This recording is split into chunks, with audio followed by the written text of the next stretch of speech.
अस्सलाम गाइस, कैसे हैं आप सब? खैरियत से हैं भाई? देखिए, कोई भी काम इंसान करता है ना, उसमें उसको कंसिस्टेंसी का बड़ा ख्याल रखना है। कहते हैं उसमें कंटिन्यूटी होनी चाहिए। आप एक्सरसाइज करें, आप चाहे कोई कारोबार करें, कोई भी काम करें, अगर आप सोशल मीडिया इन्फ्लुएंसर हैं, what ever you do in your life, उसमें परसिस्टेंसी भी होनी चाहिए और कंसिस्टेंसी भी होनी चाहिए और उसकी कंटिन्यूटी भी रखनी चाहिए उसके अंदर। जैसे कि आप इन ग्रास को देख सकते हैं, ये ग्रास बहुत नाजुक है।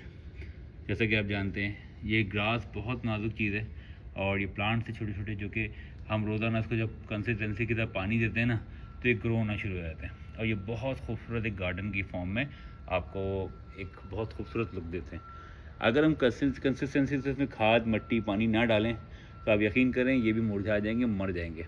तो जब ये ग्रास के ऊपर आपको इतना तवज्जो देनी पड़ती है, तो आप जब अपनी पर्सनैलिटी की बात करते हैं ना, तो उसके अंदर भी आपको बहुत तवज्जो देनी पड़ती है। आप चाहे कोई भी काम करें, चाहे कोई बिज़नेस करें, चाहे आप कोई भी लाइक जॉब डन कर रहे हो, तो उसके लिए आपको परसिस्टेंसी की बहुत ज़रूरत है, कंटिन्यूटी की बहुत ज़रूरत है। कंटिन्यूटी नहीं होगी किसी भी काम में, आप उस काम को नहीं कर सकते अच्छे तरीके से। अब क्या करें, लोग यहाँ पे असल में कान के बहुत कच्चे होते हैं ना, कि यार आज किसी ने बोला कि यार ये काम बहुत अच्छा है, तो ये काम करना शुरू कर दिया। कल किसी ने बोला कि फला फला काम बहुत अच्छा है, तो वो काम शुरू कर दिया। लेकिन ये नहीं करते कि वो अपने एक काम को कंटिन्यू नहीं करते। जैसे मैंने एक रेस की कहानी मैं आपको बताऊं, कछुओं की रेस हो रही थी और सारे कछुए लाइन से जो ना अपना रेस लगाने में लगे हुए थे। रेस शुरू हुई तो एक जो कछुआ था ना उसके अंदर, उसने वो थोड़ा डरता था। उसने क्या किया कि अपने कान में ना थोड़ी सी रुई हुई डाली और वो चलना शुरू हो गया। चलता रहा चलता रहा चलता रहा चलता रहा।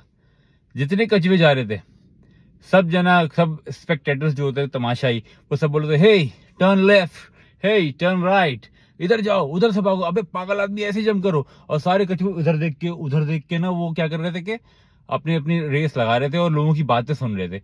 एक कछुआ वाहिद ऐसा था जो अपनी लाइन में सीधा जा रहा था, उसने किसी की नहीं सुनी। At the end he won the race. आखिर में क्या होता है, वो रेस जीत जाता है। उससे इंटरव्यू होता है भाई कि like how did you win the race. तो उसने कान से वो कॉटन की रुई निकाली अपनी और बोला excuse me, I can't hear. So जब आप कोई काम स्टार्ट कर दो ना, तो दूसरे की नहीं सुनो। स्टार्ट करने से पहले सबकी सुनो, लेकिन स्टार्ट करने के बाद ना, जब तक उस काम को एंड ना कर दो, तकमील तक ना पहुंचा दो, जब तक उसको आप फिनिश ना कर दो, तब तक आप किसी से फालतू के मशवरे नहीं लो। क्योंकि लोग मशवरा बहुत देंगे, लेकिन आपको अपने दिमाग से चलना है। What is right for you, what is wrong for you, right? This is very important for you. आपको कंसिस्टेंट रहना है अपने काम के अंदर, आपको परसिस्टेंट रहना है अपने काम के अंदर और किसी भी काम को कंटिन्यू करते रहना है। वो कहते हैं ना, खतरा खतरा दरिया बनता है। तो ये बहुत बड़ी बात है कि अगर आप किसी स्टोन पे छोटा छोटा पानी या खतरा भी गिराते रहें कंटिन्यूसली, तो उसमें गड़ा पैदा कर देगा, उसके अंदर वो सुराख कर देगा। This is how you need to understand कि परसिस्टेंसी के साथ काम करने की क्या वैल्यू है। मेरे एक बहुत अच्छे बॉस थे, वो कहा करते थे कि अगर तुम परफेक्ट नहीं हो ना, if you are not perfect, कोई मसला नहीं है। अगर तुम परसिस्टेंट हो ना और रेगुलर हो अपने काम में, तो तुम खुद ही परफेक्ट हो जाओगे।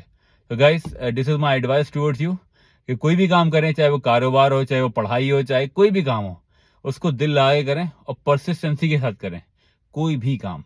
तो guys, thank you very much, take care, bye.